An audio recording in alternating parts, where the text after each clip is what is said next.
The Masque of the Red Death by Edgar Allen Poe. The Red Death had long devastated the country. No pestilence had ever been so fatal or so hideous. Blood was its avatar and its seal, the redness and the horror of blood. There were sharp pains and sudden dizziness, and then profuse bleeding at the pores with dissolution. The scarlet stains upon the body, and especially upon the face of the victim, were the pest ban which shut him out from the aid and from the sympathy of his fellow men. And the whole seizure, progress, and termination of the disease were the incidents of half an hour. But the Prince Prospero was happy and dauntless and sagacious.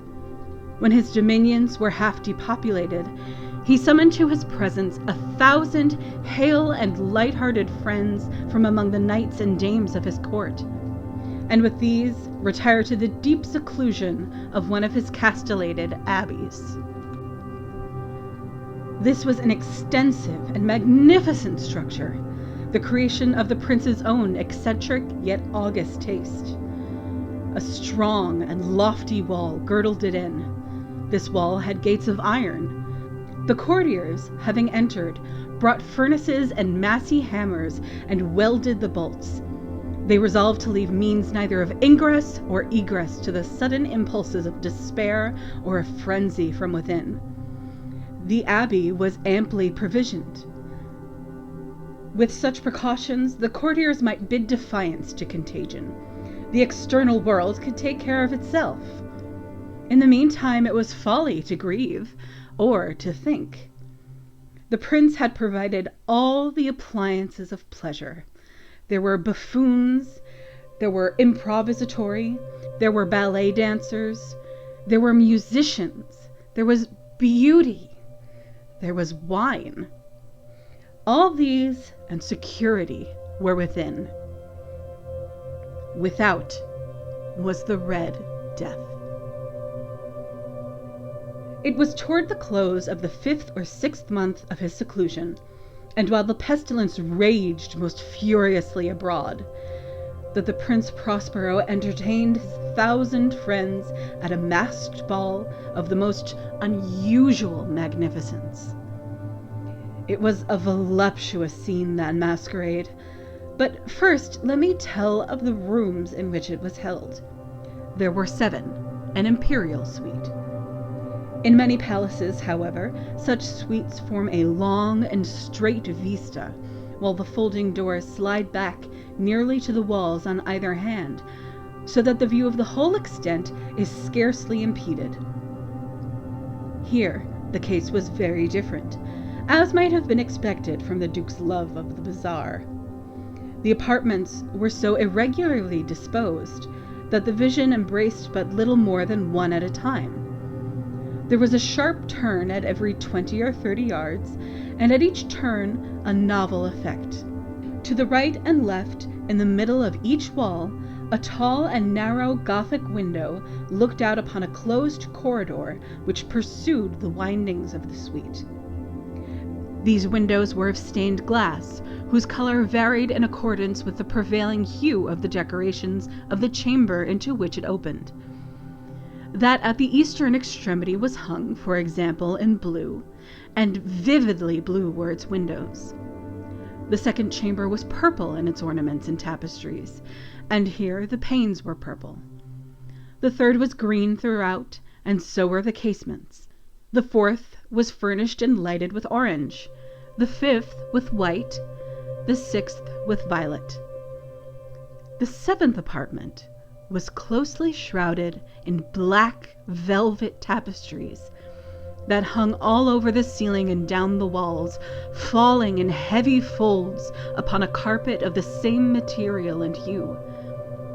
But in this chamber only, the color of the windows failed to correspond with the decorations. The panes here were scarlet, a deep blood color. Now, in no one of the 7 apartments was there any lamp or candelabrum amid the profusion of golden ornaments that lay scattered to and fro, or depended from the roof. There was no light of any kind emanating from lamp or candle within the suite of chambers. But in the corridors that followed the suite, there stood, opposite to each window, a heavy tripod bearing a brazier of fire that protected its rays through the tinted glass and so glaringly illumined the room. And thus were produced a multitude of gaudy and fantastic appearances. But in the western or black chamber, the effect of the firelight that streamed upon the dark hangings through the blood-tinted panes was ghastly in the extreme, and produced so wild a look upon the countenances of those who entered that there were few of the company bold enough to set foot within its precincts at all. It was in this apartment also that there stood against the western wall a gigantic clock of ebony. Its pendulum swung to and fro with a dull, heavy, monotonous clang. And when the minute hand made the circuit of the face, and the hour was to be stricken, there came from the brazen lungs of the clock a sound which was clear and loud and deep and exceedingly musical, but of so peculiar a note and emphasis that at each lapse of an hour the musicians of the orchestra were constrained to pause momentarily in their performance to hearken to the sound, and thus the waltzers perforce ceased their evolutions, and there was a brief disconcert of the whole gay company. And while the chimes of the clock yet rang, it was observed that the giddiest grew pale, and the more aged and sedate passed their hands over their brows as if in confused reverie or meditation. But when the echoes had fully ceased, a light laughter at once pervaded the assembly. The musicians looked at each other and smiled as if at their own nervousness and folly, and made whispering vows, each to the other, that the next chiming of the clock should produce in them no similar emotion. And then, after the lapse of 60 minutes, which embraced, the musicians looked at each other and smiled as if at their own nervousness and folly, and made whispering vows, each to the other, that the next chiming of the clock should produce in them no similar emotion. And then, after the lapse of 60 minutes, which embraced 3,600 seconds of the time that flies, there came yet another chiming of the clock, and then were the same disconcert and tremulousness and meditation as before. But, in spite of these things, it was a gay and magnificent revel. The tastes of the Duke were peculiar. He had a fine eye for colors and effects. He disregarded the decors of mere fashion. His plans were bold and fiery, and his conceptions glowed with barbaric luster. There are some who would have thought him mad. His followers felt that he was not. It was necessary to hear and see and touch him to be sure that he was not. He had directed in great part the movable embellishments of the 7 chambers upon occasion of this great feat, and it was his own guiding taste which had given character to the masqueraders. Be sure they were grotesque. There were much glare and glitter and piquancy and phantasm, much of what has been since seen in Hernani. There were arabesque figures with unsuited limbs and appointments. There were delirious fancies such as the madman fashions. There was much of the beautiful, much of the wanton, much of the bizarre, something of the terrible, and not a little of that which might have excited disgust. To and fro in the 7 chambers there stalked, in fact, a multitude of dreams, and these, the dreams, writhed in and about, taking hue from the rooms, and causing the wild music of the orchestra to seem as the echo of their steps. And anon, there strikes the ebony clock, which stands in the hall of velvet. And then, for a moment, all is still, and all is silent, save the voice of the clock. The dreams are stiff frozen as they stand. But the echoes of the chime die away. They have endured but an instant, and a light, half-subdued laughter floats after them as they depart.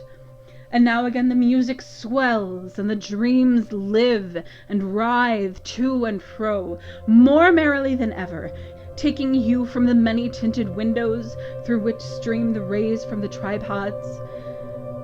But to the chamber which lies most westwardly of the 7, there are now none of the maskers who venture, for the night is waning away, and there flows a ruddier light through the blood-colored panes, and the blackness of the sable drapery appalls, and to him whose foot falls upon the sable carpet, there comes from the near clock of ebony a muffled peal more solemnly emphatic than any which reaches their ears who indulge in the more remote gaieties of the other apartments. But these other apartments were densely crowded, and in them beat feverishly the heart of life, and the revel went whirlingly on until at length there commenced the sounding of midnight upon the clock. And then the music ceased, as I have told, and the evolutions of the waltzers were quieted, and there was an uneasy cessation of all things as before. But now there were 12 strokes to be sounded by the bell of the clock. And thus it happened, perhaps, that more of thought crept, with more of time, into the meditations of the thoughtful among those who reveled. And thus, too, it happened, perhaps, that before the last echoes of the last chime had utterly sunk into silence, there were many individuals in the crowd who had found leisure to become aware of the presence of a masked figure which had arrested the attention of no single individual before.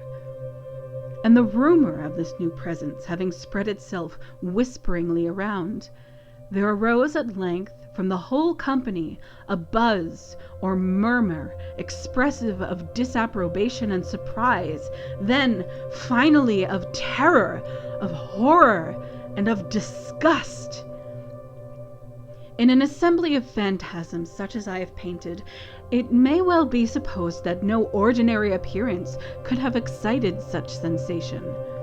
In truth, the masquerade license of the night was nearly unlimited, but the figure in question had out-Heroded Herod, and gone beyond the bounds of even the prince's indefinite decorum. There are chords in the hearts of the most reckless which cannot be touched without emotion. Even with the utterly lost, to whom life and death are equally jests, there are matters of which no jest can be made. The whole company, indeed, seemed now deeply to feel that in the costume and bearing of the stranger neither wit nor propriety existed. The figure was tall and gaunt, and shrouded from head to foot in the habiliments of the grave. The mask, which concealed the visage, was made so nearly to resemble the countenance of a stiffened corpse that the closest scrutiny must have had difficulty in detecting the cheat. And yet all this might have been endured, if not approved, by the mad revelers around. But the mummer had gone so far as to assume the type of the Red Death. His vesture was dabbled in blood, and his broad brow, with all the features of the face, was besprinkled with the scarlet horror. When the eyes of Prince Prospero fell upon this spectral image, which, with a slow and solemn movement, as if more fully to sustain its role, stalked to and fro among the waltzers. He was seen to be convulsed in the first moment with a strong shudder of either terror or distaste, but in the next his brow reddened with rage. "Who dares?" he demanded hoarsely of the courtiers who stood near him. "Who dares insult us with this blasphemous mockery?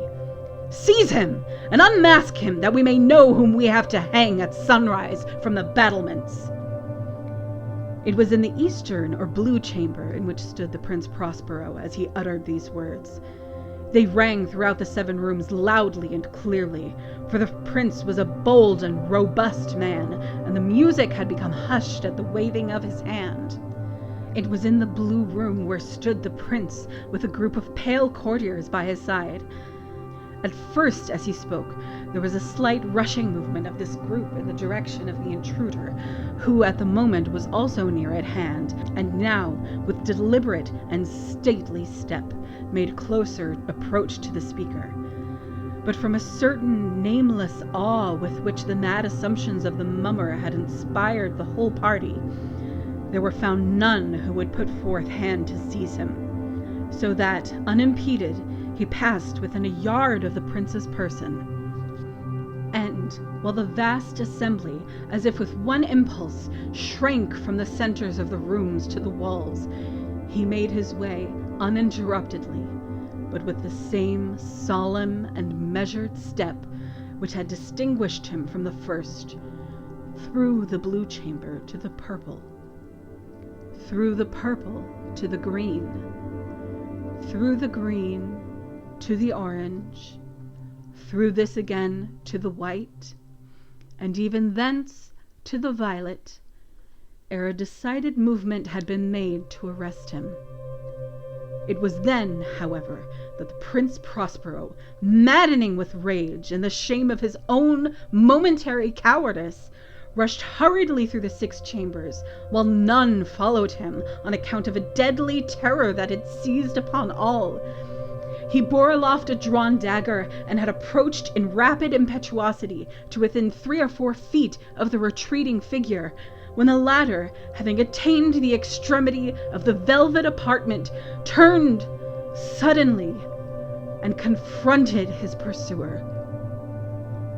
There was a sharp cry, and the dagger dropped, gleaming upon the sable carpet, upon which instantly afterward fell prostrate in death the Prince Prospero.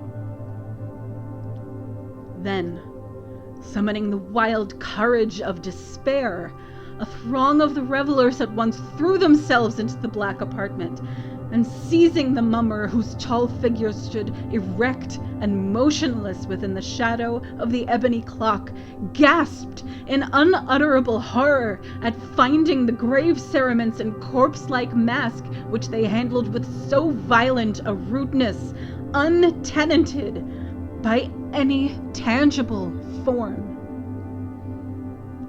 And now was acknowledged the presence of the Red Death.